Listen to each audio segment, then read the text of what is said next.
So what does this sort of mean, the chalk steps, to you? What's going on here?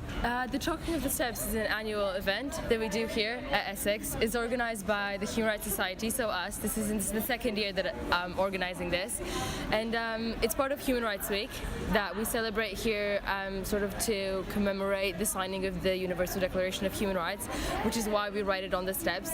It's a big event here on campus because, as you can see, loads of people that aren't even members of the society, they come and they sign the steps. It means a lot to them because they can write it in their own language. I think that is an important part of it as well. So it brings people together very much. Definitely does, especially since postgraduate students come, like I said, members of the Human Rights Centre, so professors, everyone just comes. And so obviously, I suppose this year you've had sort of crises like Syrian crisis continuing from last year, a lot of different events in the world concerning human rights. So Yes. Is that more relevant this year than before? I mean, I think every year there's events that happen that remind us how important human rights are.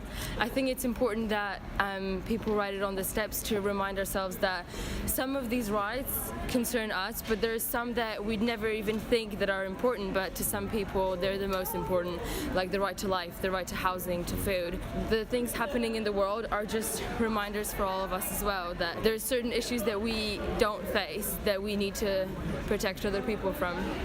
So it very much highlights human rights that might not have been recognised as much before. This is a way to bring them all together and bring them all into perspective. Yeah, what we want to really enforce is the indivisibility of rights, the fact that every single right is just as important. For us, personally, there might be different ones that are important because we might face persecution because of certain ones, but in general we want to reinforce the idea that all of them are equally important. Well, thank you very much. That's really good information.